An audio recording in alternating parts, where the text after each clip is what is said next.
JW. What are you doing, guys? 60 seconds. We're here. I got to kind of move this camera because I'm trying to. So the water's up a little bit higher. It's actually come up even more than it was earlier. And I'm trying to get it so you guys can see exactly what the heck I'm doing here. Because, so what I'm going to do is tilt this out. I hope I got sound. Thanks, Jay. I appreciate you, man. It was a real pleasure talking to you today. I talked to Tracy and she was like, she can't wait to hear your story. She's people are interesting and everybody has a story, and you and I have so many parallels. I was like, holy crap. So this is going to be kind of difficult. What I did was I put the water came up more than I thought it was going to. The other night when I caught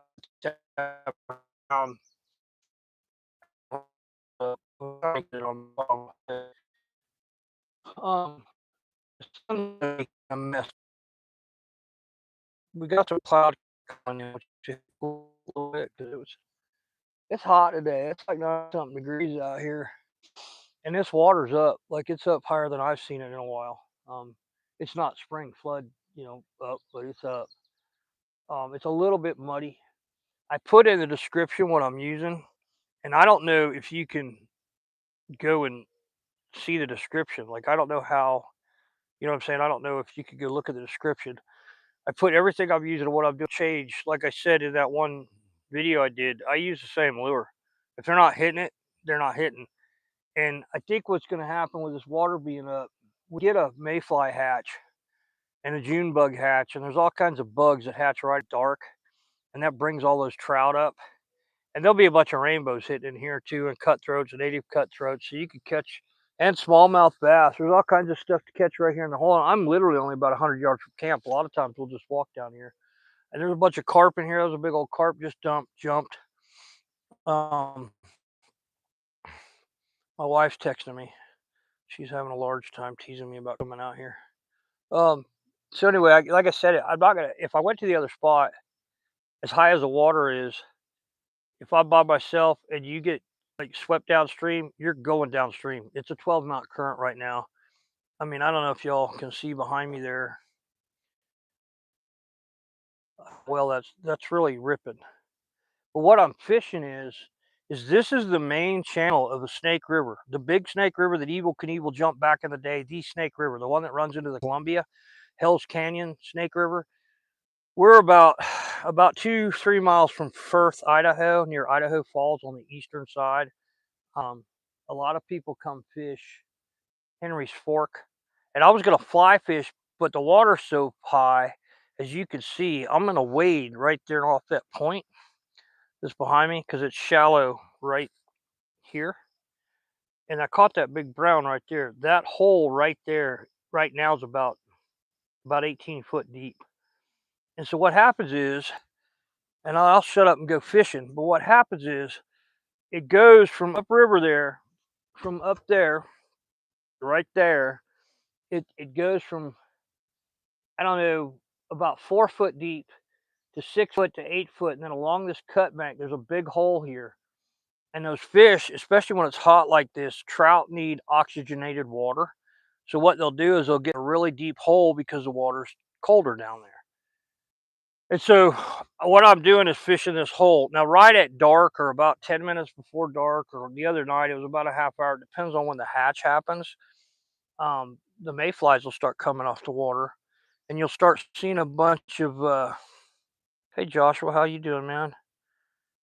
Is there any bass out there where you are? Yep, there's smallmouth bass in here. I caught my biggest bass I've caught in Idaho with 7 pounds, and I caught it right up there about 200 yards ahead of us.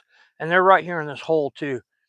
It's kind of hard to get through the trout to catch the bass sometimes because there's some big browns in here. The other night there was one out here that was just a monster feed, and I didn't hook yet. I caught a 22-inch one. But so what I got to do is I got to get out and go wade this. JW was going to kind of moderate for me because he kind of knows what's going on. If you go to the description, I put in the description everything I'm using, the bait. I don't change baits. if they're not hitting this live pointer, they're not hitting. So I don't change baits. I mean, there's no reason to. The only thing I would change is I was going to throw the fly rod, but the water's too high. I don't have any room here to throw it. So I'm going to wait till tomorrow night when I have my wife and I can get on that other bar up the river a little bit, because there's some big browns in there and they're going to keep this water up over the weekend from what I understand. And it's a little muddy right now because they just raised the water, but that helps out a little bit because they can't, the trout and the bass can't see the lure as well. So when you're throwing a lure, if it's a little bit muddy, but not too bad, they don't see it as well, and you'll get more hits in somewhat muddier water. But yeah, Joshua, hopefully we'll catch a big smallmouth because they're fun. This is what I'm using. It's a live pointer, and again, it's I think a 69 DD ghost minnow pattern. This one's got a line in it. It's called a Wasaki pattern, but it's a ghost minnow pattern. This is all I throw. I have several different colors of ghost minnow, but it doesn't matter. I could pick up either one of these rods and go in here and catch these trout and bass. The problem is it's kind of a bigger lure. If I was going to throw if I want to catch a bunch of rainbow trout, I could put on a little fly and catch a bunch of rainbow trout in here. But I'm fishing for big browns because, like I say, there was one in here. I wasn't going to mess with this hole tonight. I was going to leave it alone so that my wife could fish it tomorrow night. I put in the description, I'm using 30-pound braid with a Royal Select 7-foot rod. It's a medium heavy, fast action. I keep the drag really loose. When you guys throw these stick baits on braid, it doesn't matter. Sometimes I put a fluorocarbon leader on there. Sometimes I don't. I use a double uni knot to put the fluorocarbon to the braid, but I'm just using straight braid because the water is a little bit muddy. If you use a fluorocarbon leader to braid, it kind of gives you one more point to break. And again, it's 30-pound line using a 15-pound fluorocarbon leader, which sounds weird, but for trout, it's kind of like throwing a fly rod. The tippets get smaller as you go down. I don't have to, I'm trying to cast out. And what I do is I cast out, you got to really pick this apart. Because people will come in here, I watch them fish this all the time. They'll come in here and fish it for like 5 minutes and they leave. And to fish this properly takes about an hour because you got to throw it out as far as you can, and then you work it down, and they'll usually hit it on the sweep as it sweeps downstream and it starts to come back upstream on that sweep.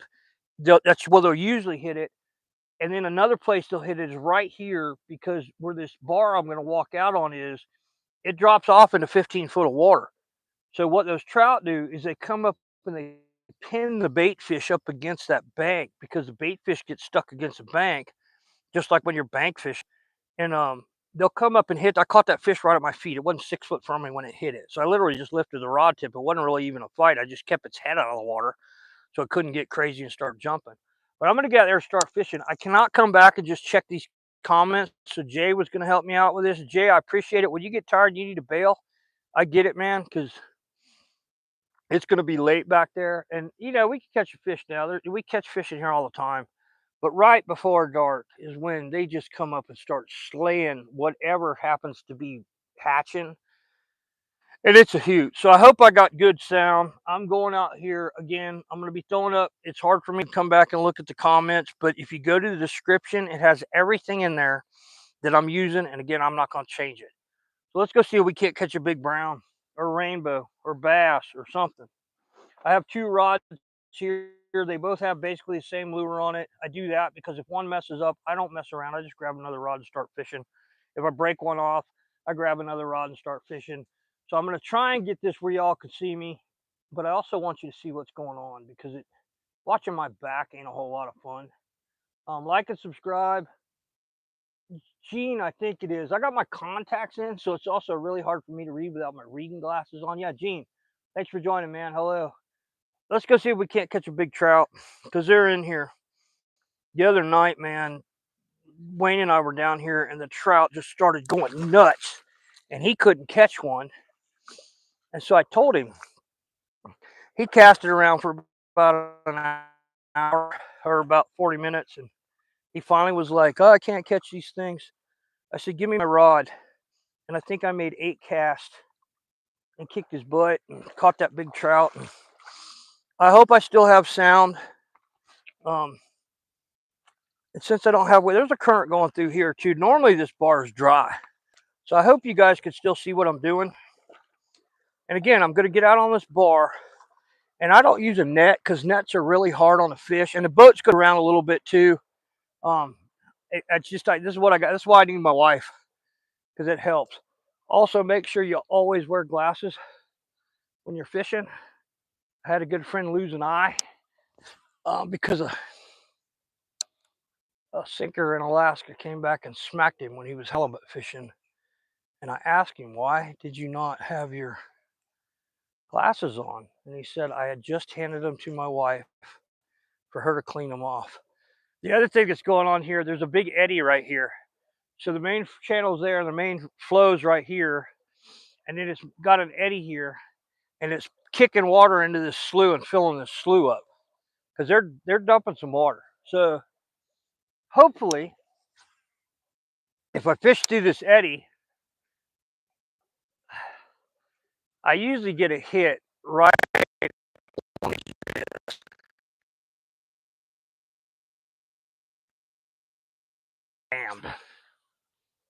I'm just hoping that I got that set up where you guys could see what I'm doing. And when those fish start hitting the surface, it looks, the other night it looked like Sebastian Inlet when the bluefish were running. But this current's ripping through here tonight. The other day, this water was about a foot lower. So I hope you guys can still hear me. There's a lot of dove out here. It's great dove hunting out here in the fall. But it's Thursday. Nobody's probably hit this hole today. So I stopped. Again, you got to pick it apart. There's one. Oh man, that was a hit right there. I think that was a bass. It was a good hit, but I think it was a bass. Which means if there's one in there, there's a few in there. But it's right on the edge of that eddy.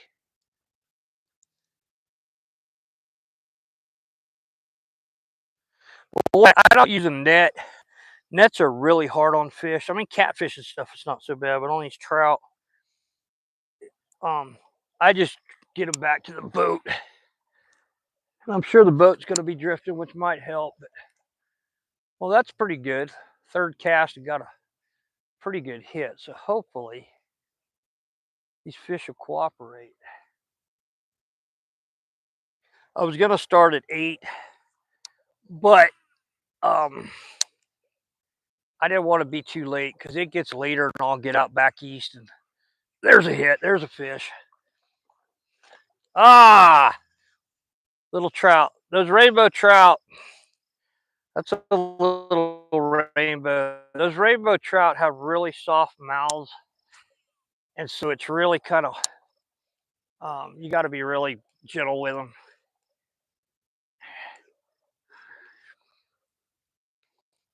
Well, that's 2 hits and a couple casts. So I think we're going to do really well tonight. And hopefully we won't have to wait till dark to get that big brown on here. Come on, baby. I know you're here. Yeah, there's a lot of deadfall coming down the river because they did raise the water. So there's a lot of, you know.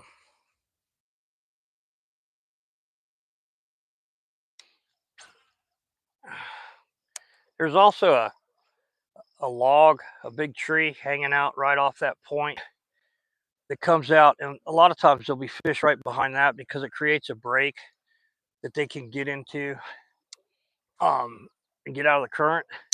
And they'll just sit right behind that log and wait for something to drift by. Tomorrow morning, I'll probably just go right up here because that spot ahead of us there on the headwaters of this little riff right here, this run, has got some big, that's where I caught that big smallmouth last year. But I got to reel it pretty quick because we got probably, this current's probably running about 10 to 12 knots. I mean, it's zipping along pretty good. And because it's got, we got another foot of water here that we had the other day, to do this right, I would throw this for a while and then throw a deep diver and just reel it through this hole. But I also know there's some snags in this hole.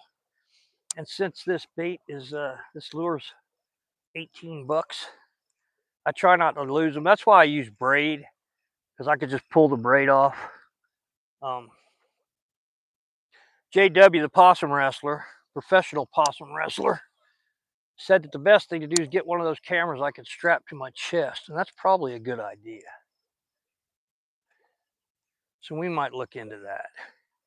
There's another hit. They're right on the edge of that eddy. So I just got to get it right in that eddy right there. And probably slow it down just as I get to it.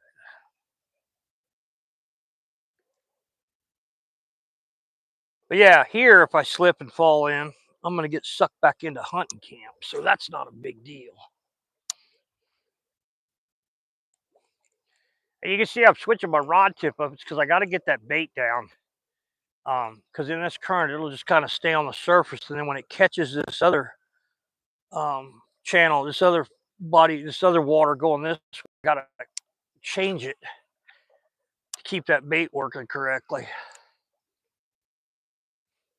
Yeah, there's a trout just hit up there on the surface. It came out of the water a little ways up. So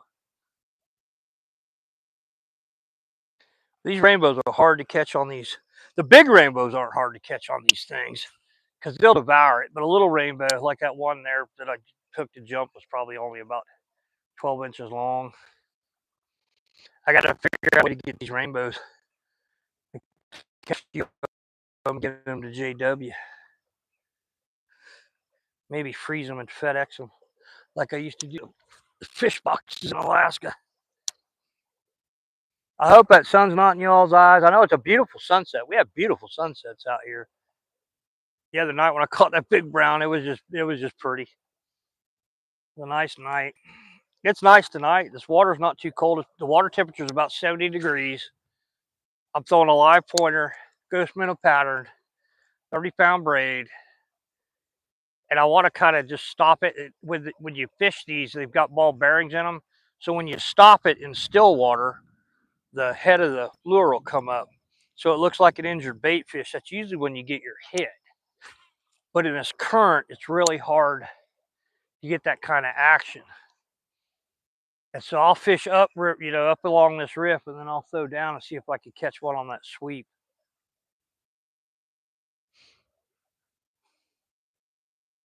But this is one of those spots that I have the utmost confidence in.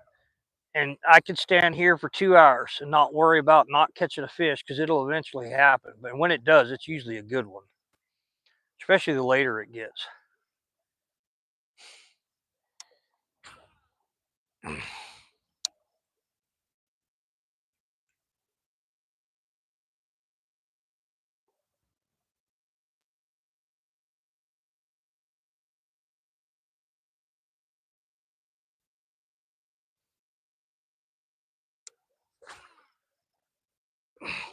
I like these Cast King rods. They're not super expensive. The rod and reel, I've got, I don't know, probably 160 bucks in this thing. And now that I'm throwing it back out in that current, I'm just kind of jigging it. I'm just kind of working it in the current. And when it makes that sweep, there was a hit. When it makes that sweep, it's like I just did. And it's probably bass. They're notorious for short striking these things. So they'll hit the ass end of it. If they don't catch that hook, they just...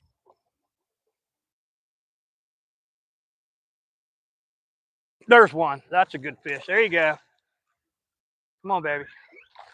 Woo! That's a pissed off bass. Come here, sweetheart. And then I got to loosen my drag up because now we're going to have to... See, the current makes this... Come here, baby. Come here. Get tired out. Come on. Come on, come on, come on. Come on, come on, come on, come on, come on. Now, see, this is why I just have braid. And that's a nice smallmouth. Come here, come here, come here, come here. Be calm, be calm, be calm. It's a female.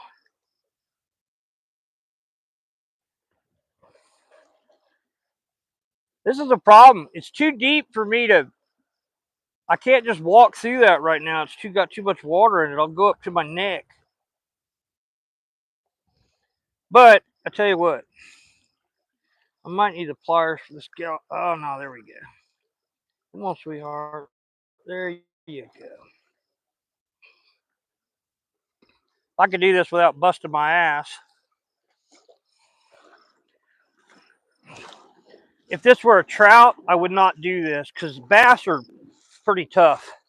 A trout, if I took it out of the water this long, as hot as it is today, it'd kill it.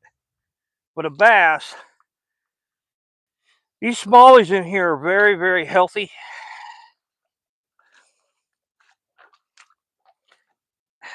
I got rocks in my shoes. So we're gonna have to empty those out anyway.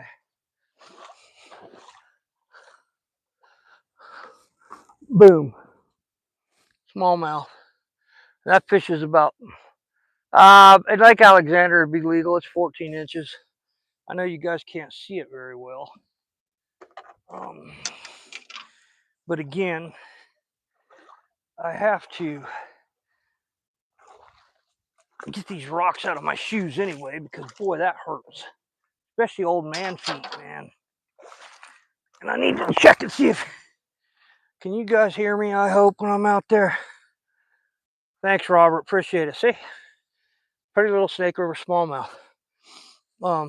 There's some big ones in here. Sorry that sun's in y'all's eyes. We give them a kiss.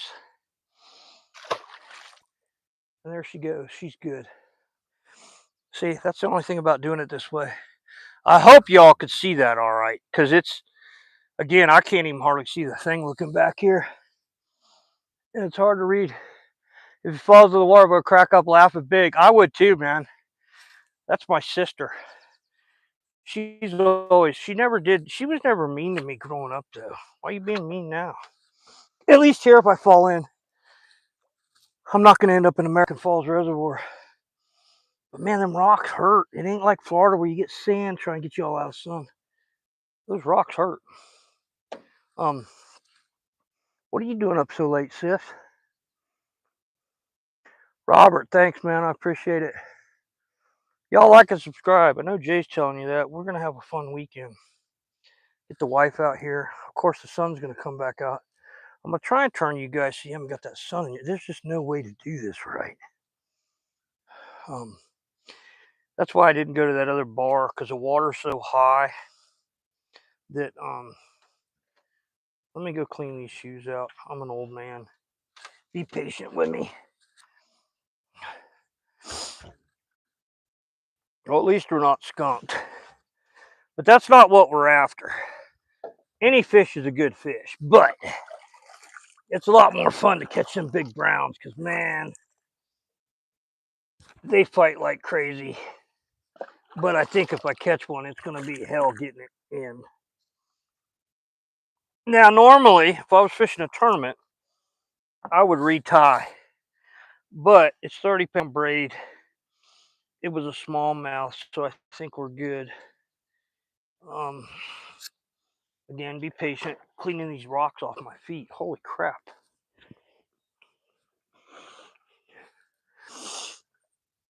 Sis is going to laugh if I fall in the water. That's funny, because Nancy would too. She'd be hollering, "Are you okay?" But she'd be laughing the whole time. I got these Hey Dudes because it's hard for me to get in and out of waders anymore. And in the summer, 5mm waders are hotter than you know what. So she's getting me some of those wading shoes that you got Dwayne Allen there, sis. For those of you who don't know, Annie's Corner is my sister. She's in Florida. I'm surprised she's awake, because it's, you know, heck, what time is it? It's 8:10, so it's 10 o'clock there. And she's like a, she isn't like a star. She doesn't come out at night. She goes to sleep. Come on now. Anyway, Nancy got me these Hey Dude shoes, which are pretty awesome, except for they're hard to get back on when they're wet. And they get rocks in them, which hurt. Okay. We have that thing fixed. So is that sun too bad? Jay's at 9 o'clock. He's not too bad. No, that's what I said. She ordered me a pair of those shoes like Dwayne got, because it looked like the mesh on those would be a little bit better in this rock stuff. Anyway, let's go catch another fish. So again, everybody, what I'm using is on the I got to get my real magic. All the equipment I'm using is in the description, and I don't change. I don't have any reason to, because here we are. So with braid, when it gets dry, use this stuff. It isn't cheap. It worked well on monofilament too, and you just spray the line down with it, and you'll notice an improvement like you cannot believe in your casting. And it also adds life to your braid. Anyhow, I hope that sun's all right. So I'm going to leave this like it is, I think. If I turn it too far to the right, you guys are going to be in the sun, but I'm sure that as soon as I get out of this boat, it's going to move. Anyway, the reason I'm not fishing out of the boat is because it would be a good thing if I hooked a big brown, because then I could chase it down with a boat. But there is no way in hell I could keep the camera from falling in the water while I'm running down this river, because it's hard enough to navigate this river when the water's flowing like this without fighting a fish. That's why it's nice to have my wife. All right, let's see if we can't bust our ass again. I hope y'all can see okay. I'll go check it after this next fish, because I think we're about due. Big brown time. But yeah, these fish stack up in these deep holes when it's hot. And then as it gets dark and it cools off, they'll move up into those shallows. And that's what happens, is these fish will come to the surface here when the hatch starts, and then they'll start moving up into the shallows up there to feed. And they'll stay all through this stretch of river all night. And the other thing, there's a fish right there. Oh shoot, lost it. The other thing is, so those brown trout at night will go up into these sloughs. They're kind of like a largemouth bass. And they'll eat ducks, they'll eat just about anything. They caught a 45-pound brown just downriver from here. It looked like an alligator gar. I mean, it was huge. And they get funny looking when they get that big. But those are the ones that go in the slough here at night. There's a lot of carp in here. There's some catfish in here.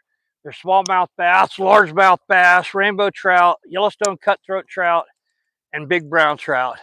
And there's also like suckers and stuff like that too. I know Scooter uses those suckers for bait for catfish, and I use them for crawdads. They work really well on the crawdads. There's a little trout just came up right there. A lot of times when this water comes up like this, the river minnows, which is what this bait I'm using it imitates, is a river minnow. Looks just like it. The other night when I was telling Wayne to throw this thing, I cleaned that brown trout because I ended up catching a gill. I usually catch and release them unless there's a deer coming down to get a drink. I usually catch and release them unless they get it in the gill, and then I'll keep and eat them. And the smallmouth, if Nancy wants fish, then we'll keep a few. Like tomorrow night she'll fish, hopefully. And then Saturday night we'll probably cook a trout. And I'll show you guys how to do that on the campfire. I got a hell of a recipe that involves just butter, onion, lemons, and a little mix, powdery paprika mix I put together really good. And she loves that trout. And these browns are delicious. JW and I were talking earlier on the phone about salmon and getting, there's a trout just came up and hit right there. If I was throwing a fly rod, I could use a dry fly pattern and catch a bunch of rainbows. It's just, I've caught a lot of fish over the years, and I like catching these big browns. It's not like I'm a trophy fisherman anymore. A big brown trout, man, they skyrocket out of the water, and they're just crazy, crazy fun fish to catch. But I'm hoping this should be good for a hit. Come on.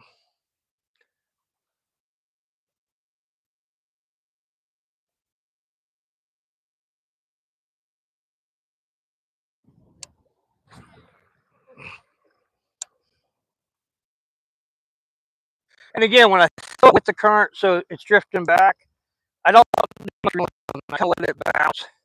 It's not hitting the bottom. Bounce, I mean, I'm just jerking it so that it looks like a wounded bait fish. And then when it gets along the edge here, I lift the rod tip up and kind of work it along the shallower bank. A lot of times those smallmouth will come up and smack it right there like that one I caught did.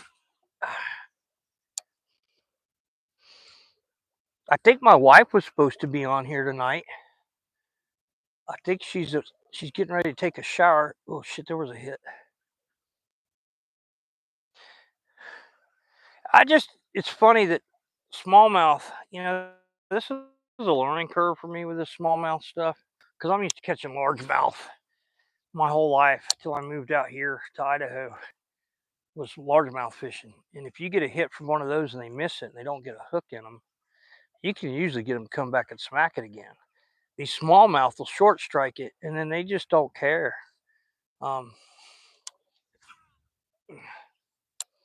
There's a bunch of doves sitting in that dead tree. I hunted dove there right there under that tree last year and just slayed them. My buddies were all deer hunting. They're like, "Why aren't you deer hunting?" I'm like, "Man, I'm having a ball shooting these doves. Plus, I could carry a dove out of the woods. I can carry a whole limit of dove out of the woods. I kill a deer, and it's like a lot of work anymore. I need help with that, and I hate asking for help, but." I was gonna wait and go live a little bit later, but like I say, all you guys back east couldn't watch it, and I hope the phone. JW was saying something about stopping it because it hadn't been saving these live feeds. But I'm telling you, as soon as that sun gets behind the trees, these fish will start turning on big time. That trout that was hitting the other night up in here, it came up chasing river minnows, and that's why I figured if I could get to where it was at, I could catch it. Um, but man, that was a big fish. Yes, sis. I don't know if you're still on, but this current in here is like Sebastian Inlet. On an outgoing tide, it rips through here.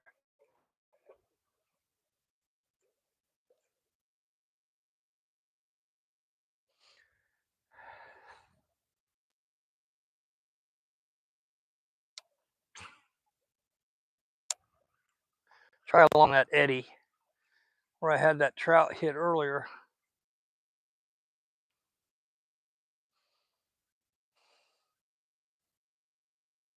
It's just the water. When it goes across the shallow spots up there when the sun's up, it heats the water up, which takes the oxygen out of the water. The hotter the water, the less oxygen in it. So getting on a riff during the middle of the day isn't the place to be. You need to be in the deeper holes. And when those trout are in those holes, it's hard to get them to eat. They're kind of just sitting there chilling because they're trying to conserve energy because there's not much oxygen in the water. Well, like I say, as it gets cooler in the evening here, they got to eat. So they'll get up and start feeding. Oh, I got a stick, I think.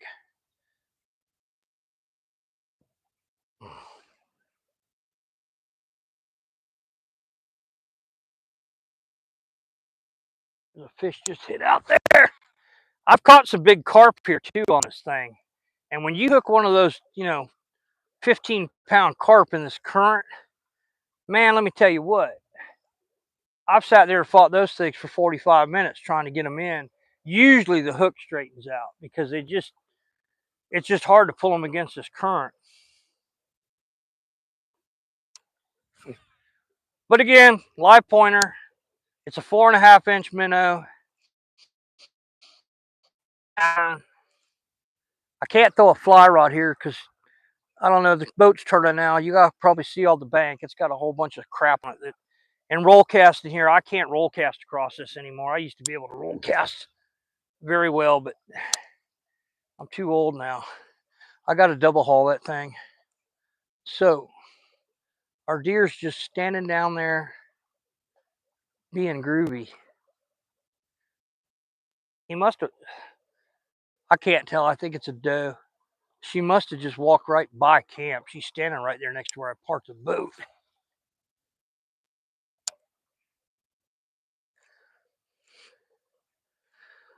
Come on, fishy. I know you're in here.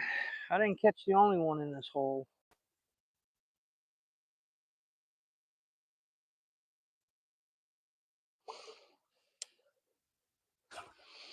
And that's the other thing about a hole like this. You know, I'm fishing, it's deep, but you catch a fish in here and it fights and runs around through all those other fish, and they'll kind of shut down for a minute, except for right at dark, because there's so many fish feeding that it doesn't bother them as much. But when, oh, there was another hit. Man, they're sitting right there.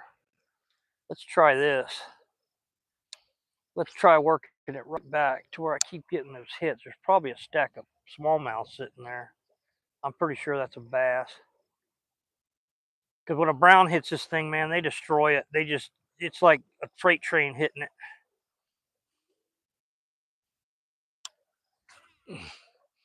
But when you hook a brown, there's no doubt, or a rainbow, they stay in the air the whole time. There goes a stick. The other thing, what I might do, I need to do it tonight. The coyotes, when they start howling at night here, the reason I coyote hunt down here so much is they are hell on our deer population, and there are buku coyotes down here, like a lot.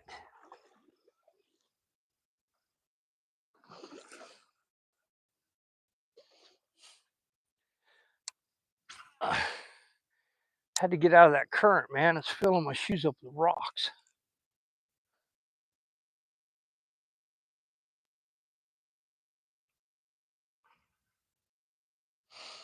There's a bunch of beavers live here. We got a beaver house about halfway down that slough.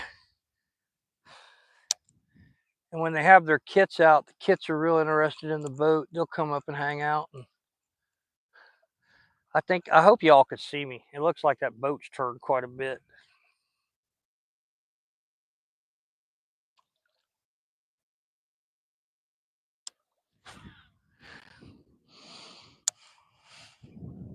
This is Nancy's favorite place to be. She'll be down tomorrow night and bringing one of our dogs, Lily, our oldest monsterlander, for those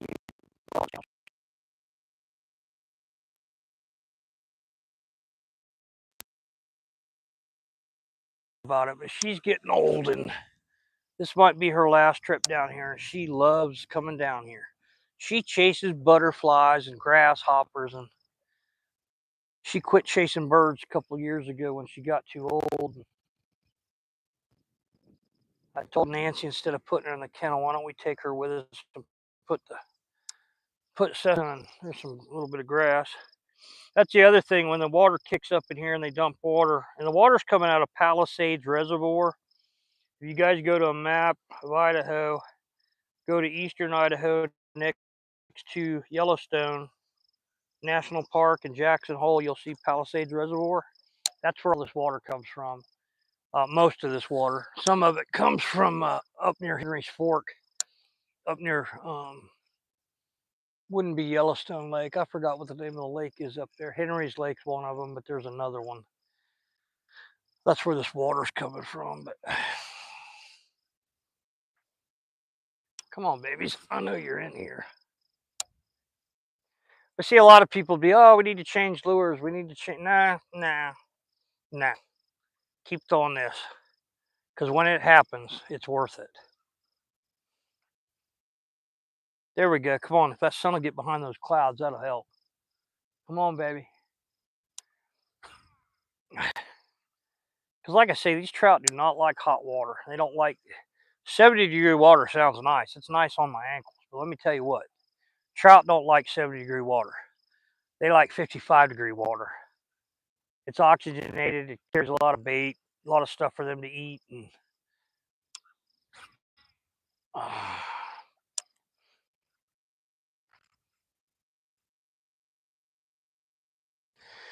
So what happens is in that hole, and it's a big hole. The hole runs down from, there's a hit right there, right up. Come on, baby.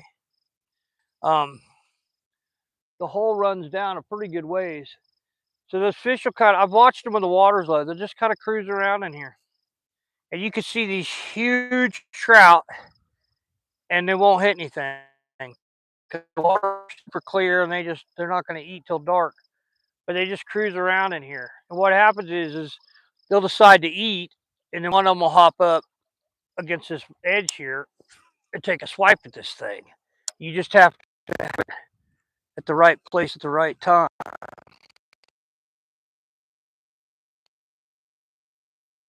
I haven't seen anybody else on the river today. There was a couple boaters at the boat ramp, but I don't know where they went because I haven't seen them and I haven't heard them. There were 2 kayakers coming in.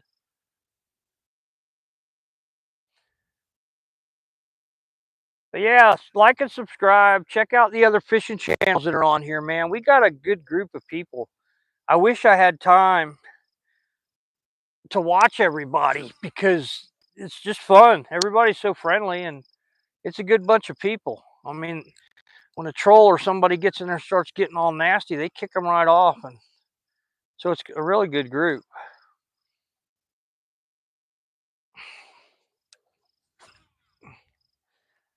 About fell in. There is 1, 2, 3, 4, 5, 6, 7 doves sitting in that tree. I don't know what it is about that dead tree. There's 5 other dead trees up there, but that's the one the doves all go to. They come in here right before dark to get water before they go roost.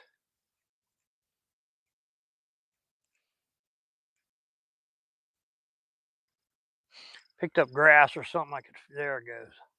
There's it. Oh!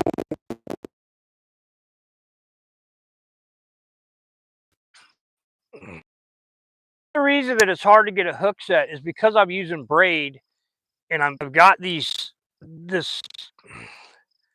live pointer's got Gamakatsu hooks on it and they're really sharp, but they're thin.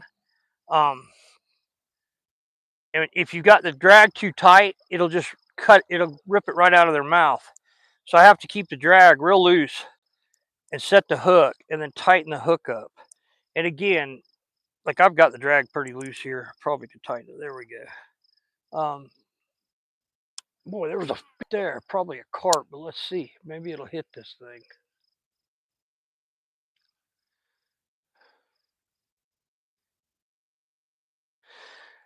You'll see rainbows, like I was saying earlier, that come up and then hit on the hatch because there's bugs starting to hatch off the water now. And when the trout are eating the flies, it's pretty hard to catch them on this pattern. They'll hit it, but the browns will be eating these river minnows. And if a brown comes up and smacks the top, and you can get it on top of them, and you work it just right, make it look like a wounded bait fish, they'll come back and hit it because they think they wounded it. The rainbows, not so much. They're kind of picky. See if we can pull a smallmouth out of that.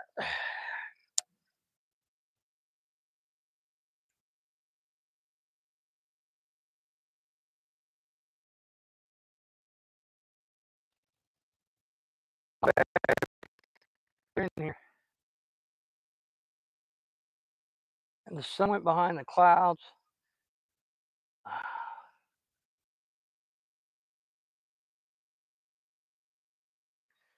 You come up here in the fall in this spot, and there'll be smallmouth just stacked in here. The ones you can see won't hit, but the ones on the outer edge will. And then you catch a fish to them, and they kind of scatter, and then give them a minute, and they come back.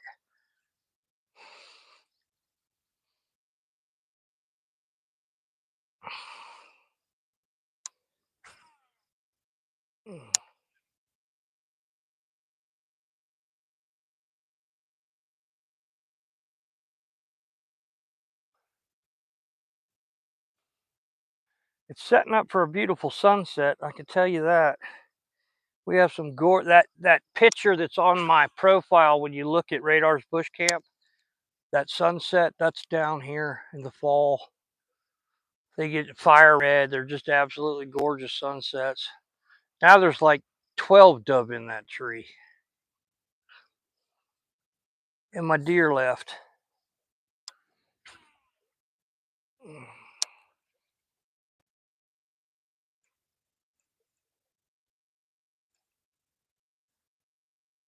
I'm hoping it doesn't get too late that you guys who hang on and watch this see these trout when they start hitting, because it's pretty amazing. It looked like a bunch of piranhas out there hitting these spots off the water.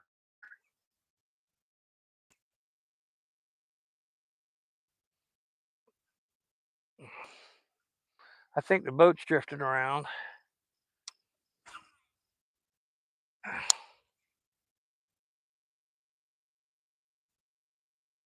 Yeah, the boat's actually drifting back.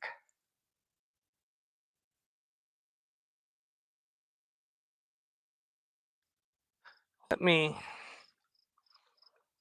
pull the boat back up here where it's supposed to be. I think I could pull it against that current. I've lost you guys. You all done took off on me. About to lose my boat. Done drug the anchor in the water. Because like I say, they're putting water in here. I got to look. I bet the water's come up another couple inches since I got out here today. Yeah, it's drugged that anchor about 4 foot. Always something. I'll probably grab that other rod and throw it for a minute. Come on, boat. Get your ass back up here. I pinned the motor and it, whoa, crap, about fell in. That hurt my shoulder. I had that dang surgery on my shoulder. And boy, that thing's been hurting. So I'm going to move y'all up a little closer. Huck the anchor back out here.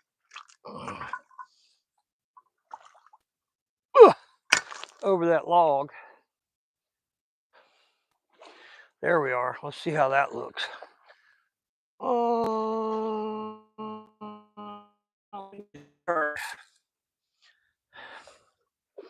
I think so. I think I need to turn you just a little bit. But I got to give my shoulder a break because I used to be able to throw a fly rod for 14 hours a day. I can't do that anymore. And it's getting to where I can't even throw these bait casters like I used to. Okay, turn it this way. See, we're getting drug away again. Let me pin this motor. Really?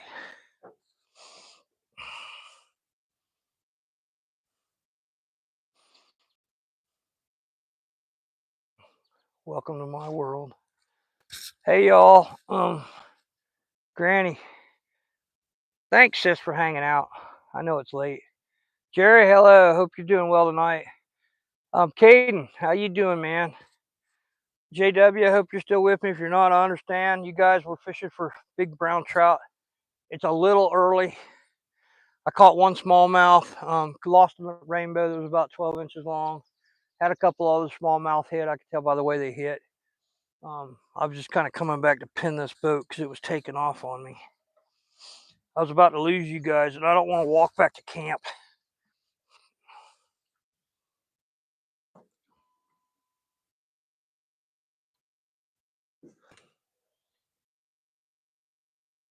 Yeah, that'll work a little better. Turn the motor, let the current catch it, and then we're going to pin it. There we go. But I think y'all going to be in the sun. So let me get that turned, and I'll get back out there and catch a fish. But it's going to be a beautiful sunset. I need to get you guys just right. Just right. Off my little point there.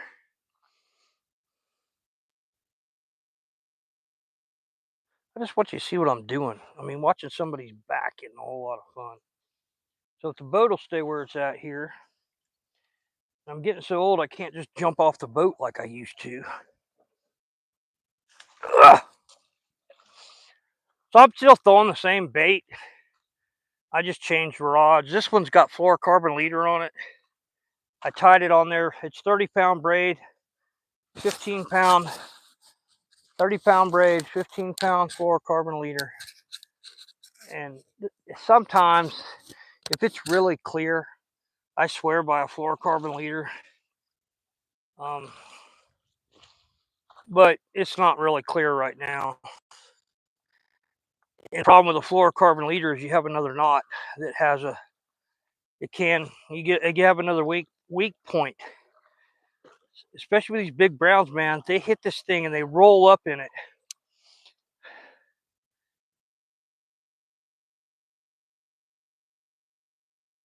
All right, this is the one I caught the big brown on the other night.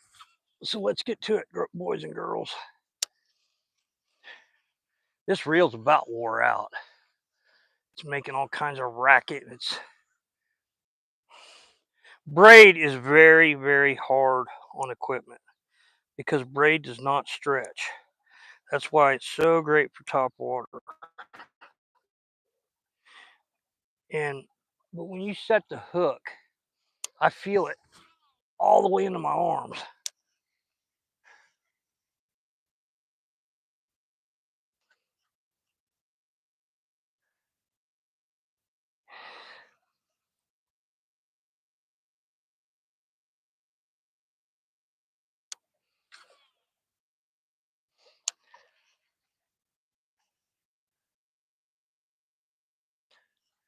It hits that current that's coming back at me at 12 knots. So I got to really reel to catch up with it. That's why I use these 7.1 to 1s. I use 8.5 to 1 ratios. I've got one that's 10.5 to 1 because you just gotta, it's hard to keep up with this stuff in this current. And you gotta work the lure. I mean, you can't just let it drift back. So you gotta stay, and if the line's not tight, you're gonna miss a bunch of fish. So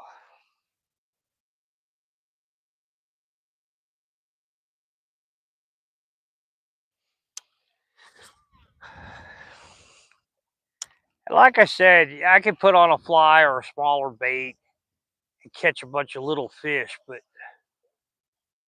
it's just more fun hooking these big browns because, boy, they're a hoot. There's one.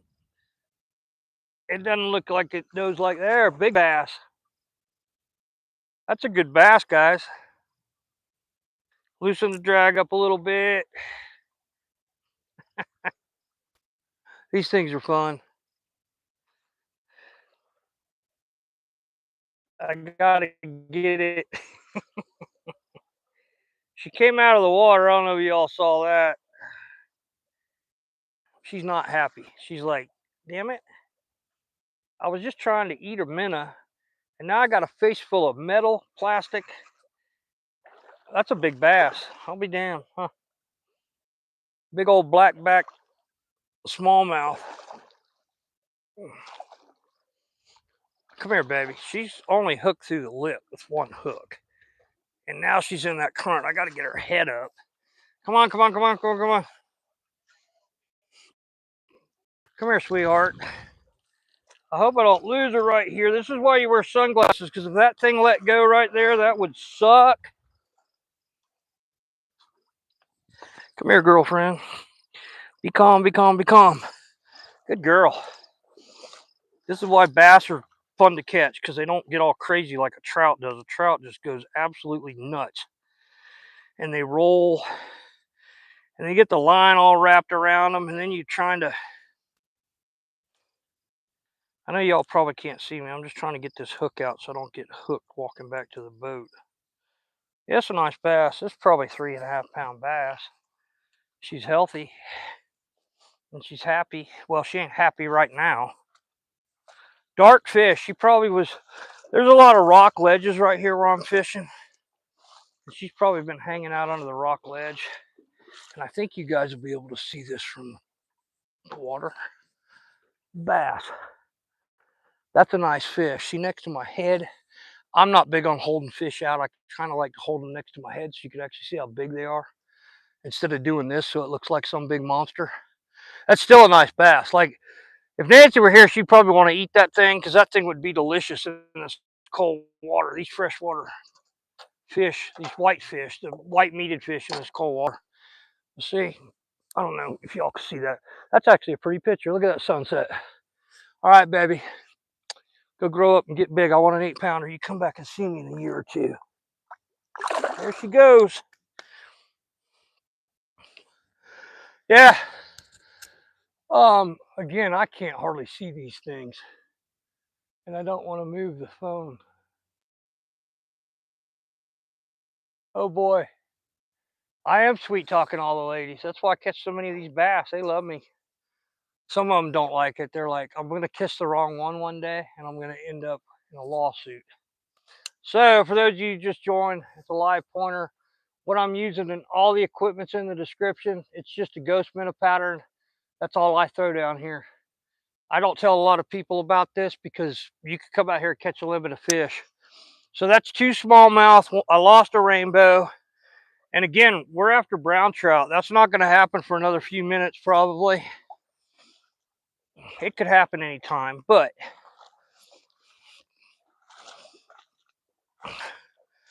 they're fun to catch.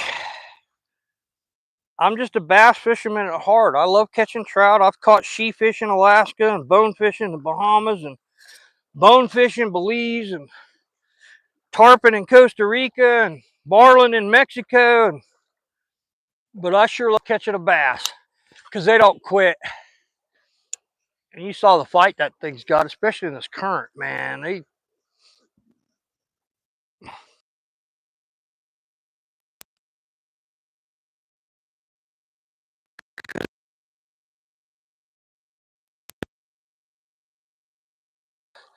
don't know if y'all can see, but right there, it drops off to 15 foot of water.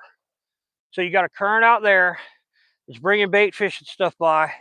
There's river minnows that swim upstream, and then they get in this eddy, and the bait fish will get kind of disoriented in this eddy. And that's what these trout, these bass use to their advantage, is the fact that these bait fish get disoriented here. See, I got to really reel to keep up with that thing because it. But the first few years I was fishing out here, I was fishing for bass. And I was throwing a live pointer, kind of like this one, a ghost minnow pattern. And I didn't catch a bass the first 2 years I was out here because I couldn't get past all the trout. I was catching these huge trout. If you go through some of my other videos, you'll see me holding some of them. They're huge. And I'm just giving them a kiss and throwing them back. And the guys, when I worked at Fish and Game, I was working for them, and the guys at the office were like, what the hell are you doing with all those big rainbows? And I'm like, oh, I'm throwing them back. And they were like, you need to kill the rainbows. We're trying to get the rainbows out of there because they're competing with our native cutthroat. And the cutthroat trout are basically a rainbow. They're just a different species, kind of a little bit different. They've got that cutthroat on their throat. But I like this rod because it casts a mile. But that's something else I was noticing when Cole and I were fishing the other night. He really tries hard and throws it really hard. You don't have to throw it hard. I get longer cast. It's all about timing. See, I can lick just like that. I didn't throw it that hard. It went halfway across the river.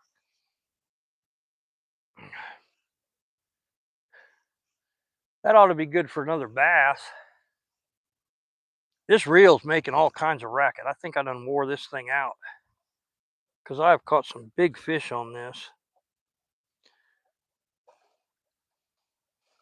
Let's back that off and see if that helps. Yeah, oh, nope, professional override. And in a professional override in this situation sucks because the current's going to take off with this lure. If it's too bad, sometimes I'll just reel it in on top of the backlash and then go up on the bank and work it off and pull it straight. Because otherwise this line ends up like it's all over the place out there. See, it brought the lure right back to my feet. And I casted 60 yards that way. Yeah, I'm going to have to back that back off.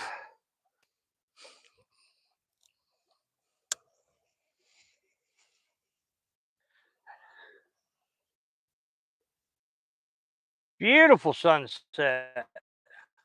Clouds are in the right place. There we go. That's better. And my reel's not raising hell. So Nancy's, yeah, there's a hatch going on. You can see the flies coming off the water now. It's a dun hatch. They're little tan flies. Those of you that fly fish know what a dun is. There's a bunch of them. So the trout should start rising here in a minute. And again, it might not be a really great hatch. The other night when Nancy and I were coming back down the river, man, the hatch was crazy. She had bugs in her teeth and bugs in her eyes and bugs in her hair. She was not a happy camper. But the trout love them. But again, we're not after little rainbows tonight. We're after big browns.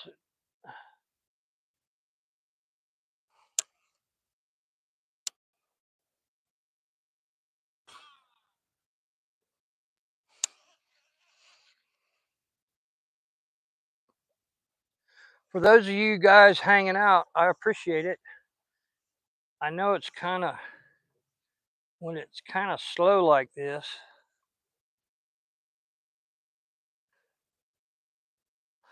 I'm waiting for that big brown that's going to come up, and I'm going to catch it right here at my feet. I'm telling you, it's going to be in this eddy when I'm reeling it right through here, because they come out of that hole.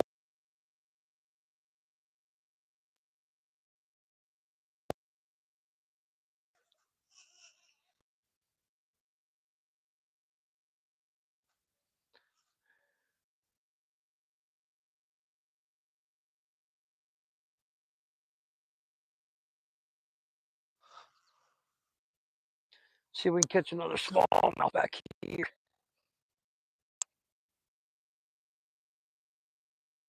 Pretty sunset. I hope you guys could see. I know that thing's pointing right in the sun, but there is no other way to fish point. And it's too deep. Put the boat on the other side of it. Now there's a hit. Come on, come on.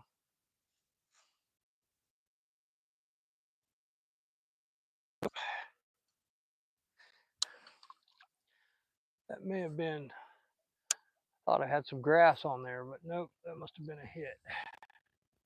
Smallmouth, man, they strike the back of that thing. Come on.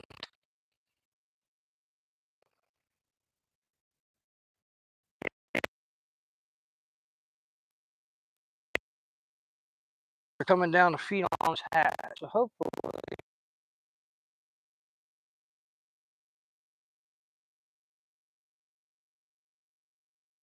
they'll come up and start feeding, and it'll turn on the browns, and the bass will start feeding too.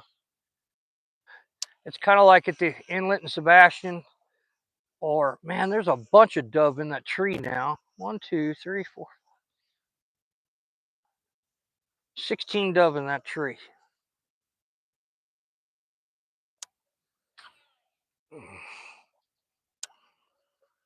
We duck hunt down here. I got 3 duck blinds back at the back of the slough. That's why we camp here. I can walk from camp. I don't have to take the boat to the duck blind. I just walk down there. My decoys, I just put them on the bank and go down and put the decoys out, and then we just go duck hunting. So it's really fun in the summer, in the fall when duck season starts. Our duck season here doesn't start till October, so you can't really do a dove and duck dinner like we do in Colorado. In September, we'll do a teal season hunt and shoot teal, and then we have dove and duck and do a teal and dove breast dinner. Yeah, it's getting to be about that time. That sun gets down like that, and all hell's about to break loose. Because man, the other night we were just came down here to take a bath. We floated back down because that's when the boat broke. So we just floated in right here and anchored up and got ready to take a bath. And I was taking a bath. Wayne jumped in out here in this hole and took a bath. And then he fished, like I say, for about 45 minutes and didn't catch anything. I kept telling him, put a live pointer on, you dummy. He wouldn't do it. And we were watching these big trout come up and feed. He couldn't get one to hit. So I picked this rod up, and I think it was the 7th cast. I told him one more cast because it was getting dark. So the last cast is when I caught that big brown. He's like, you got to be kidding me. Like I told you, brother, they're in here. Ah, boy, that was a good one. See, I try and throw it hard, and that's what happens. Man, my eyes just aren't what they used to be. I used to be able to pick these things apart. There we go. That's the other thing. This 30-pound braid Power Pro, it's pretty easy to get the backlashes out.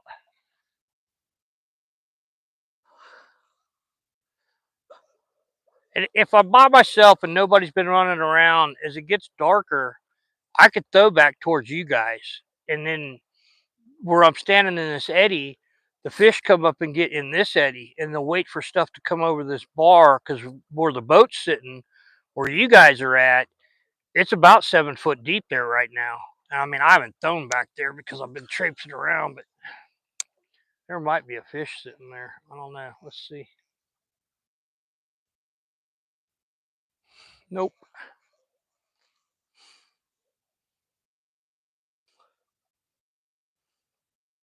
I wish I had a way to get the camera close so y'all could see this hatch, because there's a bunch of flies coming off the water. The fish just hadn't turned on yet.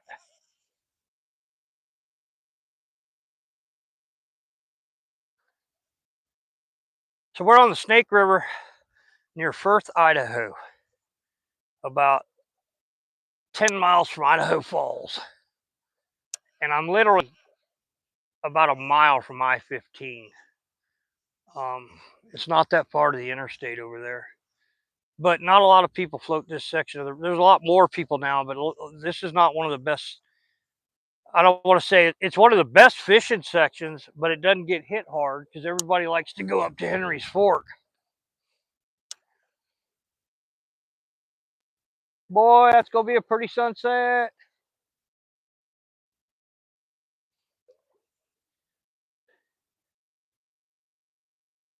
So everybody who's hanging out with me, I appreciate you.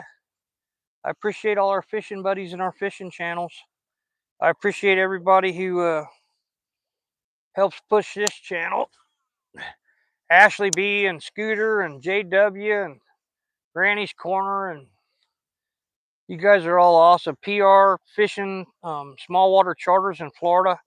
I've been watching him a lot. Y'all check him out. He's been catching some big bass out in Kenansville, Florida, where he is fishing.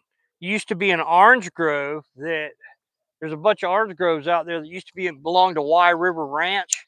And when I was younger, I used to crop dust all those orange groves out there. And I bet Tracy's mom, my Mama White, Barbara, probably packed a bunch of those fruit because she's been in the citrus industry forever.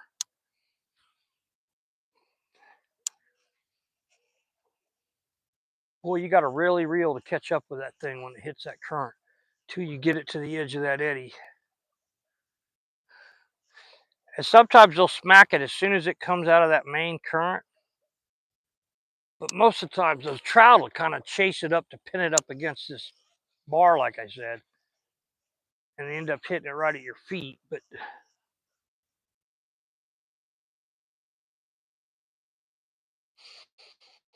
I think my wife Nancy will be happy that I didn't go behind Wes's, because this water's deep, baby. It's coming up. And that's a cardinal sin, is to take my sunglasses off while I'm fishing, because man, I don't want to hook in the eye, but I got to be able to see too. And in here, it's not like I'm sight fishing. The other night, I'd just taken a bath when I caught that fish. That's why I didn't really want to clean up trout. I was all nice and clean, smelled all pretty. During hunting season, we have to use scent-free soap. But this time of the year, I could use whatever. So I grabbed something out of the shower, and it smelled like magnolia blossoms or something. Reminded me of my sister, because she's got magnolias in her yard. Go check out Granny's Southern Corner. She's got some cool content. She's she's a hoot. She's got a southern accent that puts mine to shame. And who else was I watching the other day? Gentleman Prospector. He's in Missouri. And oh my hell, Tracy, if you haven't watched him, his accent, oh my, it's that Missouri accent. And I'm not making fun of people at all. I love a Southern accent. I like New Yorkers' accents. It's just cool. It gets to where you kind of tell where people are from. Everybody who's from the North thinks that anybody who sounds like me or my sister's from Texas.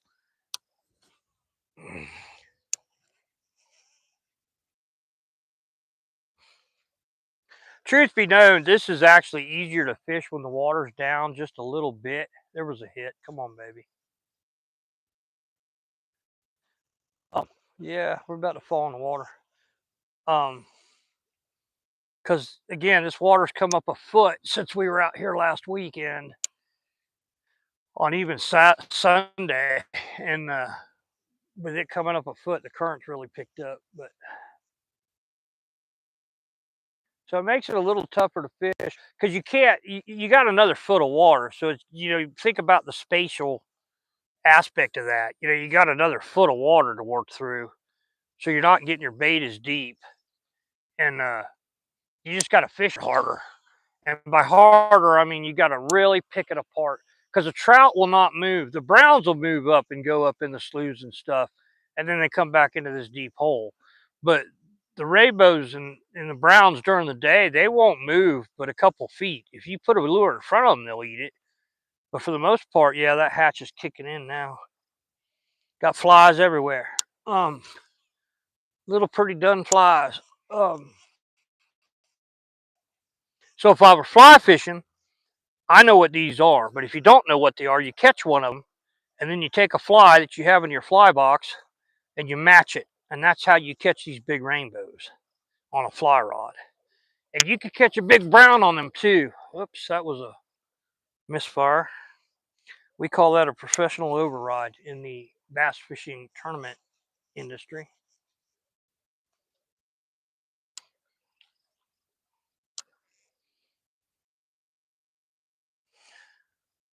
But well, that thing just got all wrapped around there, didn't it? And that bass bent one of my hooks. I should have noticed that when I was up there. Plus, this is the one that's got the fluorocarbon leader on it, so I got to make sure after it gets wrapped around those hooks that it didn't get nicked. It's good. Because you hook a 30-inch brown in here, and I'm going to need every single inch of line that I have on this reel and this current, and I'm also going to need everything to hold together because it's going to be a ride. And if it's too big a brown, I'll go hop in the boat. We just hang on to it, give it some slack. Because the other thing is, so if you're fishing and you hook something and it's fighting and you have a problem, whatever it is, the boat's in the wrong position, whatever, if you drop your bail and take the pressure away from that fish, they'll stop fighting. And I've done that with snook a lot. They'll get around a mangrove or something, and I'll just take the fly rod, strip a bunch of line out so that the line's just hanging there, and they'll stop. And then I can go get it unwrapped. So with these browns, if I hooked a big one, I just give it a bunch of slack and get back to the boat, get the boat started up, and go chase it down. He might spit the hook while you have the slack out of it, but if it's wrapped around a branch or something, or if he's got you down to the end of your reel, you really don't have a choice. Um, and if you've been fighting him that long, he's probably hooked pretty good. So, professional tip number 101: if you hook a fish and you need a break, take the slack off of it; it'll quit fighting. Now, not to say they won't swim off and get the tightness back to it and start fighting again, but offshore it's kind of hard. When you're hooked into a big sailfish and you give them slack, they're just going to jump and spit the thing. But so 2 bass so far, 2 nice smallmouth, and then lost a rainbow. But again, I'm not expecting this brown hit to start till here pretty quick. It ought to get going. Come on, babies.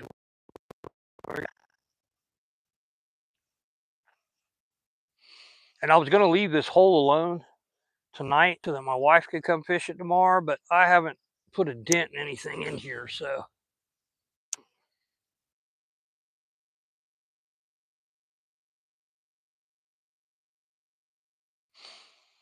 The good thing about this current being this high is it's hard to catch a carp in here on this thing when the current's like this, because to catch a carp on these baits, and I've caught a lot of carp on this lure. It pretty much has to be stopped.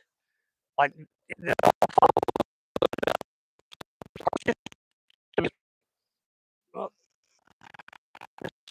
telling you, there's a bunch of smallmouth sitting right there along that ledge, but it's really hard to get it under the ledge.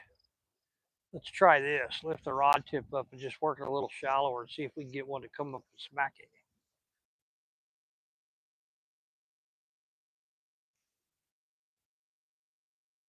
Beautiful sunset. Nancy, if you're watching and you're about to go to bed, I love you. I'll pick you up tomorrow. There's a trout hit back there.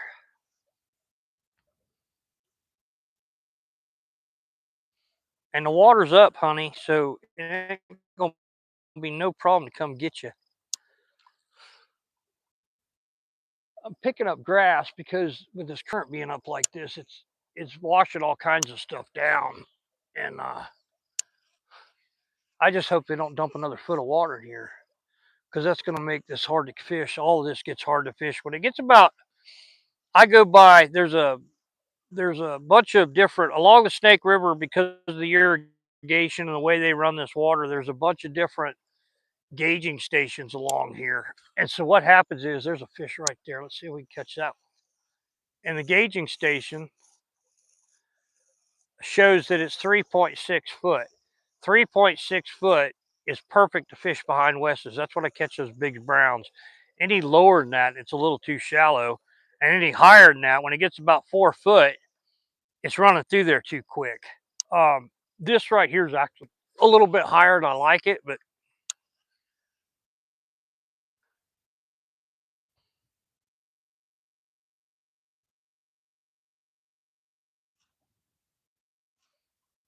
getting to be about that time. Come on, guys, where you at? I've never thrown a frog for a brown trout at night, but I'd like to do that. I might do that this weekend because they get up in the slough. And I know that big 45 pounder, 48 pounder, or whatever the hell it was they caught downriver from here.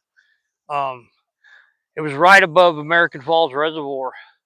It was a friend of a friend that caught it. I saw the picture. I think it was huge. And I know they were throwing a mouse pattern or some big topwater bait. I'm sure, because it was caught after dark, 11 o'clock at night. And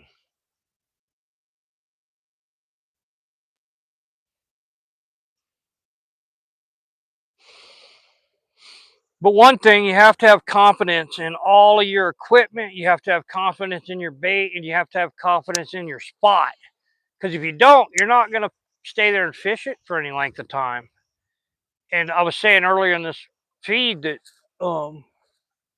I've watched people come down here and fish this hole, and they fish it for like 5 minutes. And if they don't get a hit, they leave. And I just laugh because I'm like, yeah. And one gal one night, I was over on the other bank over there taking a shower or a bath, and they were local. I've seen them up here before, talked to them, but she was fishing here. Her husband was holding the boat right here, and she fished it for about 40 minutes. And that morning, I'd watched a big brown down here feeding in this hole, and I told her, I said, they were getting ready to leave, and I was telling them, I was hollering at them. I said, "You guys are the first people that I've seen fish that hole correctly." And it was in the middle of the day, and she said, "I just don't think it's going to happen." I said, "It will. Just give it a few more minutes. I'm telling you, there's a big brown in there." And I think she made like 5 more casts and hooked that thing and caught it. It was a huge brown trout, beautiful trout. And she was so happy. She's like, "We'd have left." And I'm like, "Yeah, I figured you were about due. I've watched you guys fish this hole before." And I like watching people catch big fish. They get all excited. What's not to get excited about, man? It's fun. Let's try this.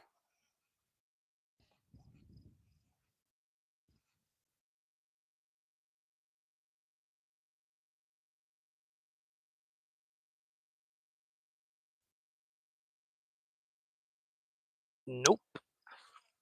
Try that.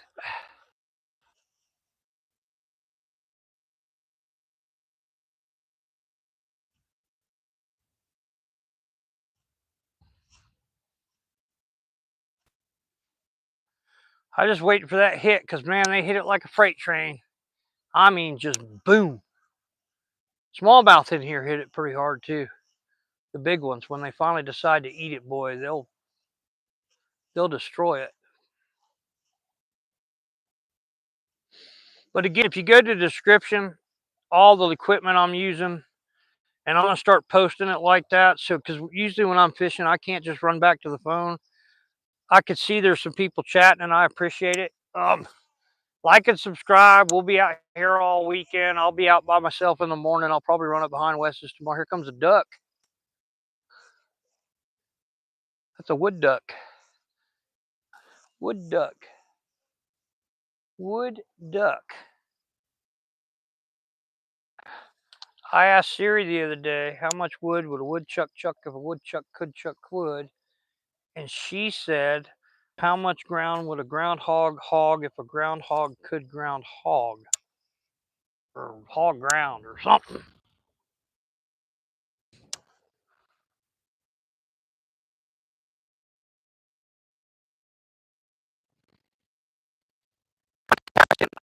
I'm telling y'all, don't fish without glasses.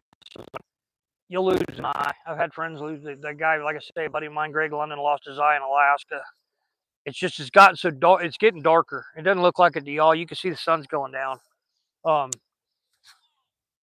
I like to be able to see what's going on. So usually I'll wear my sunglasses, my prescription sunglasses, and then I'll put on my regular glasses.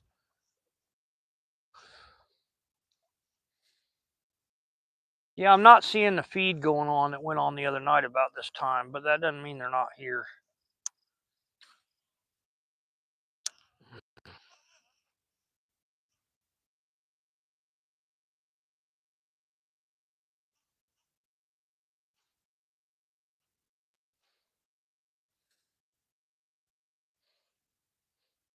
Hatch is going on, and it's a pretty good hatch, but it's not crazy like it was the other night.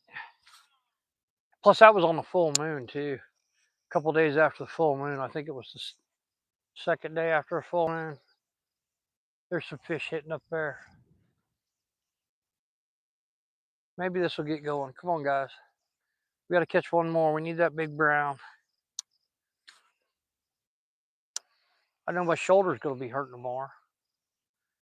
I went and had both my shoulders replaced this year, or one last year and one this year, so I could keep doing this. And my left was still screaming, man. It didn't happy. There's a fish.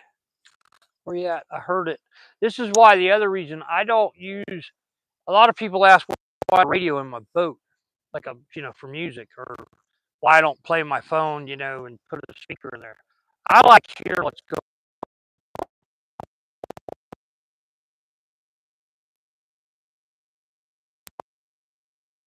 Surface. I want to be able to hear it. And if I got a bunch of music playing, I can't hear it.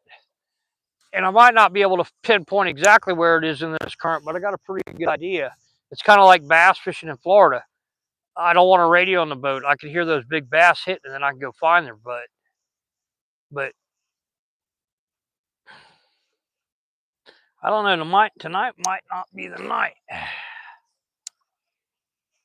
But like and subscribe, hang out, share the channel, come back and visit with me. Because I guarantee you we're going to catch a big brown this weekend. There they go. There they go. 3 fish just came up and hit the surface. And those are rainbows. See that? If you look past me, you'll start seeing fish rising out here. Yeah, there's one right there. Right there. Come on, baby. Like I said, that's a rainbow hitting these flies coming off the water. Not to say it wouldn't hit this, but usually those rainbows, when they're dialed in on something, they stay dialed in on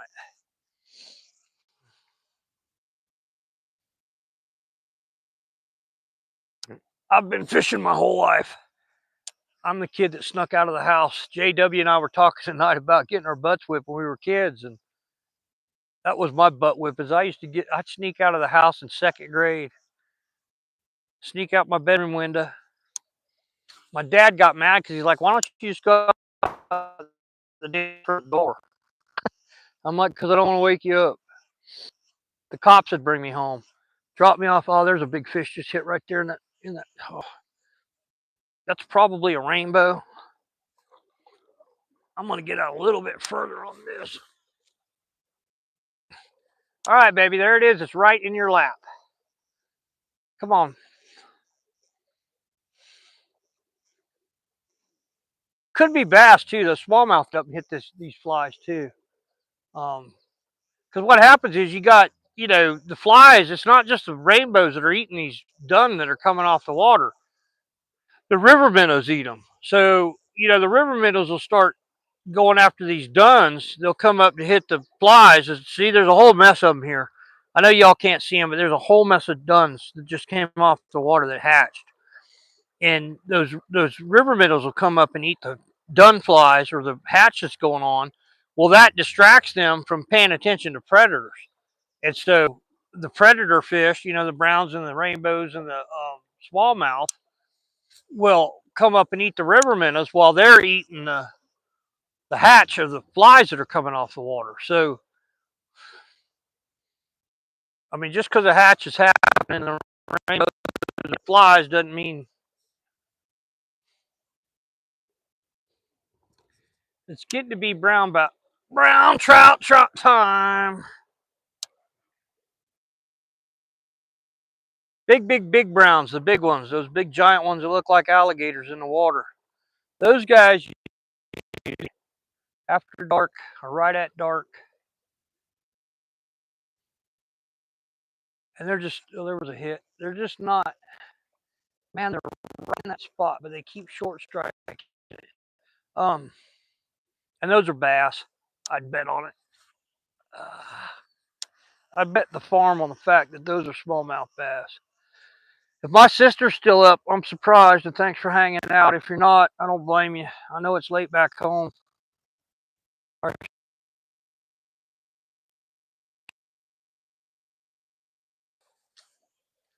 We got lots of taters here, lots of elk, lots of deer. I was supposed to call Glenn Pierman today, and I didn't do it because I got busy as crap and ended up on the phone with Jay. So I'll give you a call later, Glenn. He's coming out to go elk hunting next year. He's got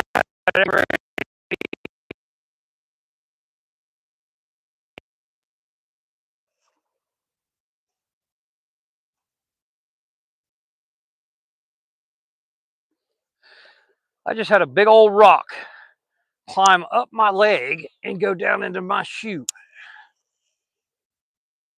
I'd like to have a big old brown climb up that line and hit this thing.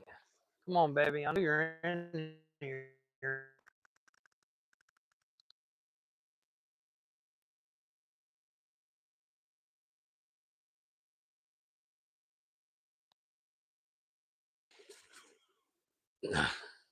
Beautiful sunset. Look at that, everybody. Isn't that gorgeous? Holy crap. God sure paints a beautiful picture every night in Idaho if we don't have thunderstorms. I'm hoping I can get my battery charged up tonight on my phone and on all this stuff. So, yeah, I can see the screen from here. That's a gorgeous sunset. And my fat ass standing in the water out here trying to catch fish.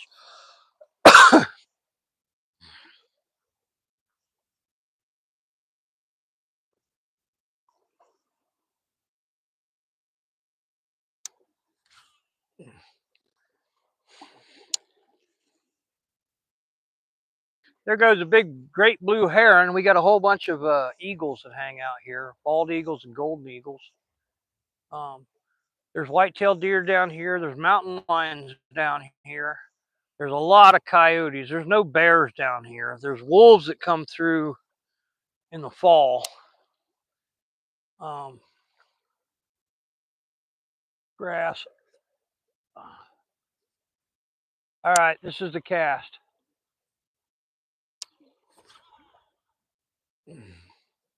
That's it right there. That's the one that's going to catch that fish. Come on, I know you're in here. There go all the doves. They're going to go roost for the night. They roost right behind camp. There's a bunch of cedar trees here. Very pure. They're beautiful cedar trees, and the dove roost in those cedar trees. And I'll go back to go to the bathroom because our toilet's set up behind a bunch of cedar trees, and the dove will scare the shit out of you, literally.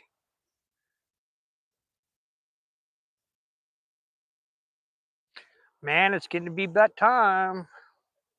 I'm just not seeing the activity we saw last weekend. Last weekend, man, they were just slaying them in here, or the fish were just going crazy in here feeding. And I thought when those rainbows were hitting up there, they were going to turn on, but look at all the dove. Holy crap, they're everywhere.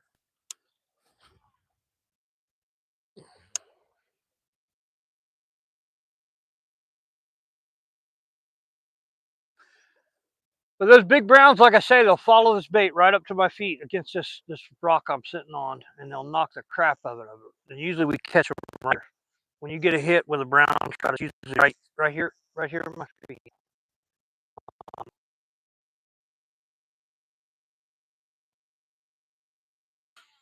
I had one year that hit the dang thing so close it broke the rod tip. I mean, it just destroyed it.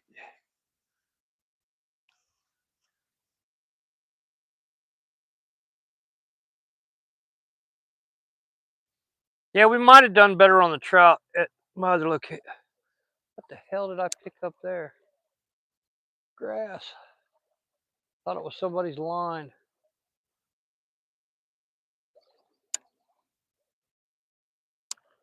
There's a trout just hit right where I was casting. Come on, baby.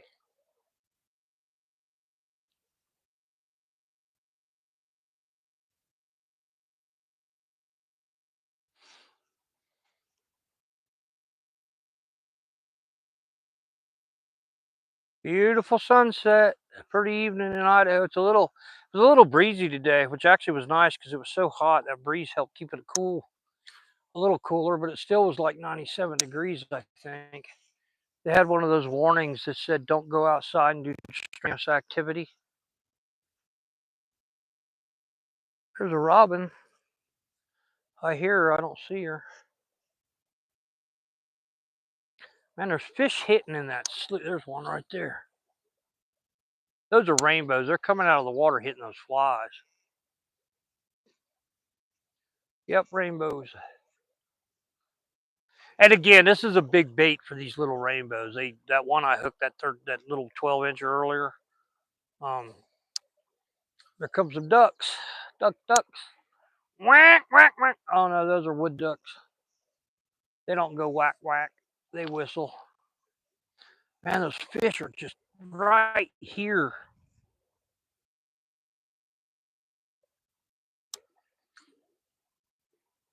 I mean, there's a pot of rainbows right there. Just y'all can't see it, I don't think, but. And if I was throwing that Snook King fly, a smaller one, like on a number two hook, you catch rainbows all day on that. But they're dinks. They're not very big. I mean, I've caught some big rainbows on it, but you go through a whole bunch of little ones to get to a good one. And I'd rather throw a bait that I'm gonna catch that big guy. And I know he's right here. Come on. And I know you guys, people have said, why don't you move, or why don't you change baits, or why don't you? I know this is going to happen. It might not happen tonight, but I know it's going to happen. And when you have that kind of confidence, you can fish a place and fish it correctly and fish it hard and don't give up because they're in here. I know for a fact they are. Because what happens is those fish will come up the river and say we fished this hole out and we took all the brown trout. Like if we come up here and we shock it for fishing game and we net it to do a fish count, we'll kind of wipe the hole out for a little while. But within a couple days, there's other fish that have moved up the river that'll get into the hole because they just kind of go from deep hole to deep hole, moving up the river, especially in the spring to spawn. When and some of them, most of the spawning is over right now. That's why I don't like keeping those bass in the spring because they're usually full of eggs. We're going to give this about 10 more casts. So we're going to count that one because I don't know, you guys can't tell because you're facing the sun, but it's getting dark. And I don't like stumbling back to camp in the dark. So this will be number 1. 10 more casts. Come on, baby. I know you're in here. Come on. Big brown, no whammies.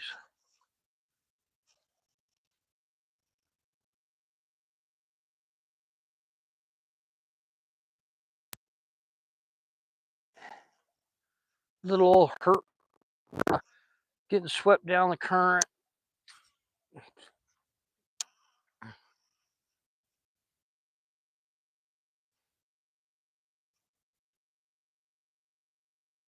I know there's one place I haven't thrown yet, and it's right behind that log. So like I said earlier, there's a big old, picking up grass, there's a big old log that hangs out right about there. Oh man, I hope I don't get hooked on it.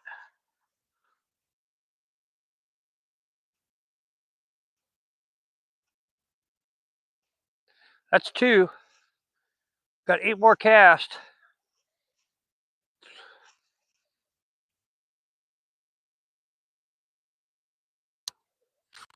3.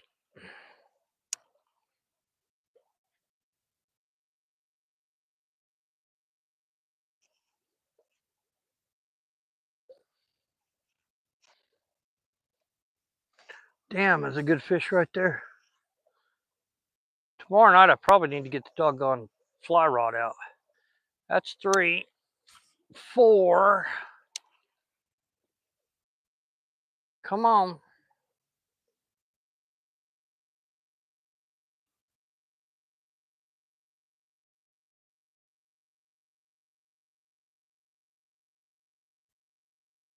Four. We got 6 more casts. 5. The reason I'm casting in the same direction is normally when I catch one here, it's right to this riff. And the hatch is kind of increasing, which is why those rainbows keep hitting back there.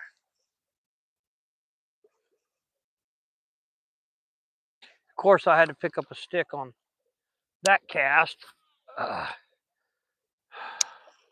lost count. I think this is 5.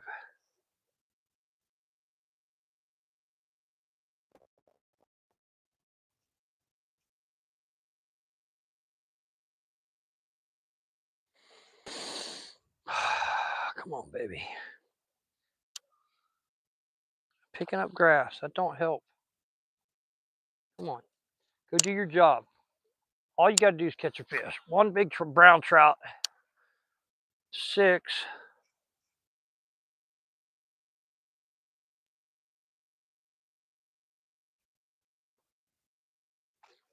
See that fish right there in front of me? That was a rainbow. It came up to catch that. It missed the fly. I saw the fly it went after, and it missed it. And I don't want to really waste a cast, but let's try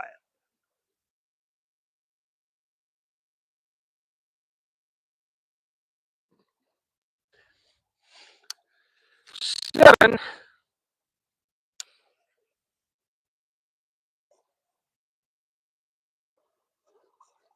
Well, at least y'all got a good view to hang out and look at tonight, because beautiful sunset. Snake River, Idaho. And this is the Snake River, the big Snake River. 8. After this, come on, you guys. Cross your fingers and jump up and down, and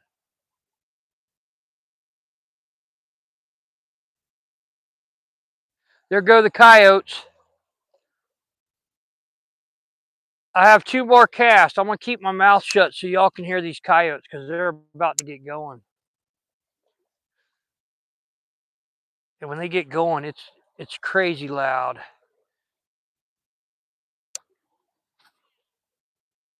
9.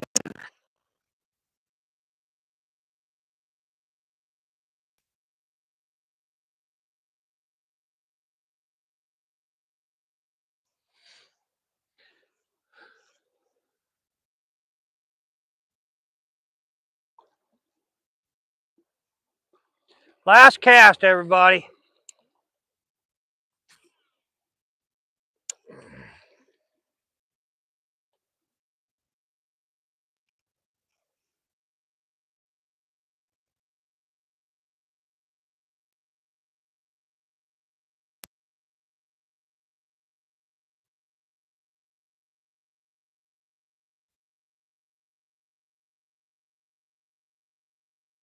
Well, the brown trout didn't happen tonight.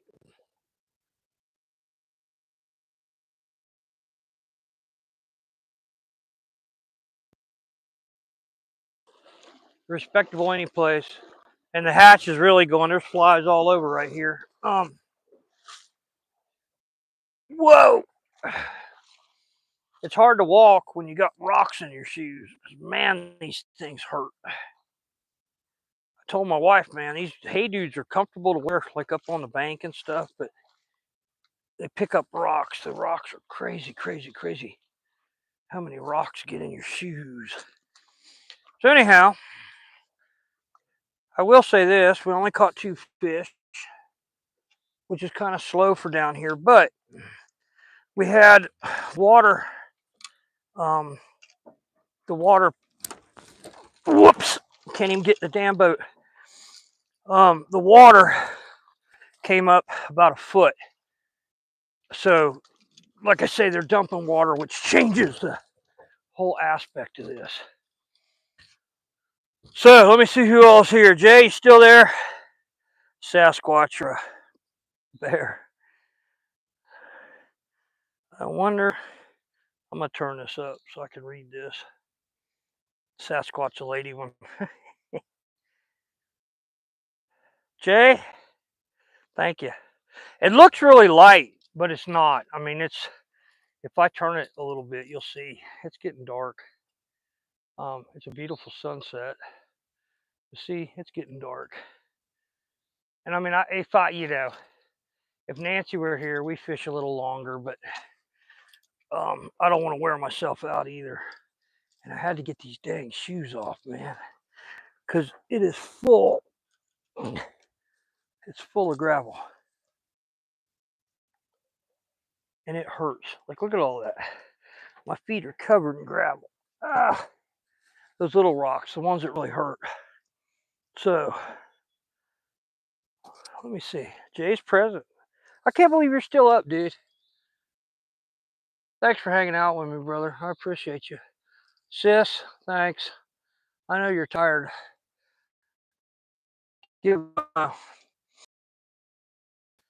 But yeah, we're gonna call it a night. I'm gonna head back to camp, kind of wash my feet off. I'm not gonna take a bath tonight. I took one before I left the house this morning.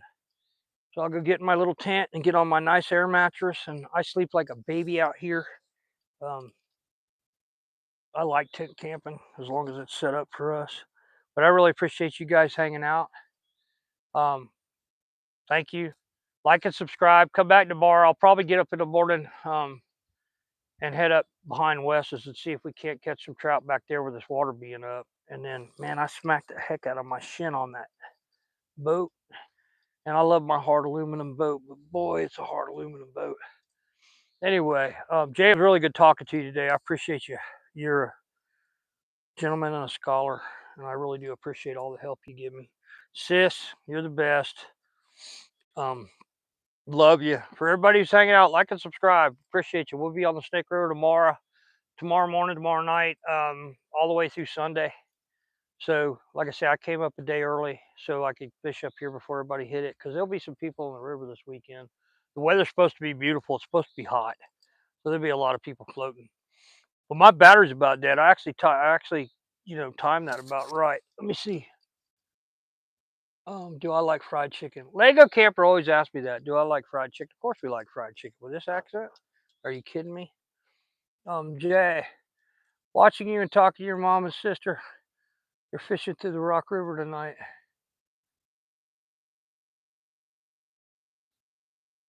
That's cool. Well, I'm going to take off, guys. I don't want to leave you up on the bow while I'm running the boat, because I'd probably lose the phone and everything in it. Thanks for hanging out with me. I really appreciate everybody. I hope y'all did some subscribing so we could come back tomorrow.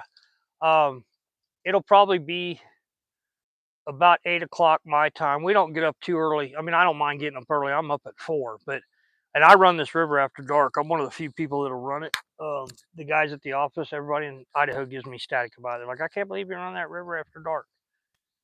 What if you hit a log? Well, I'm in a Go Devil. I just bounce over a log. The only thing I'm worried about hitting is a moose. So, let me see what you say. I make fried chicken. She does. Granny makes the best fried chicken.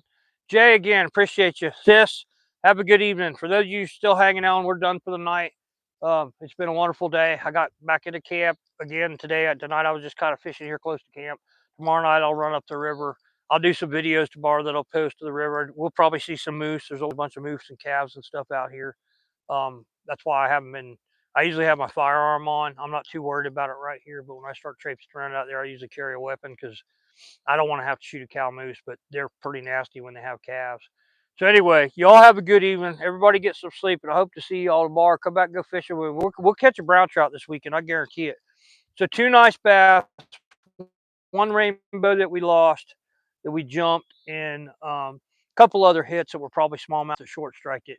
It wasn't a super fast evening tonight. Again, it's been really hot. The water's 72 degrees, I think, when I checked it on my thing there, on my hummingbird.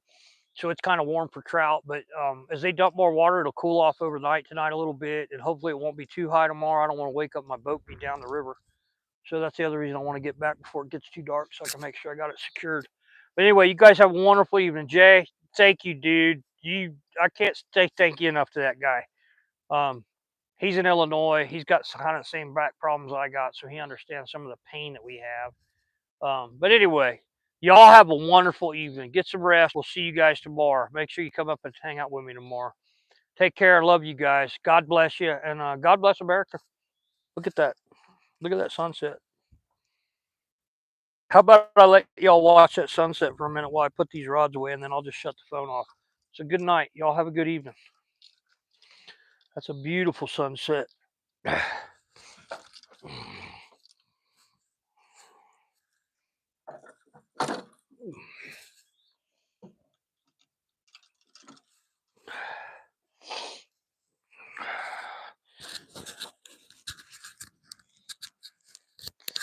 Night, y'all. I'm going to shut this mic off. I'll see you guys in the morning.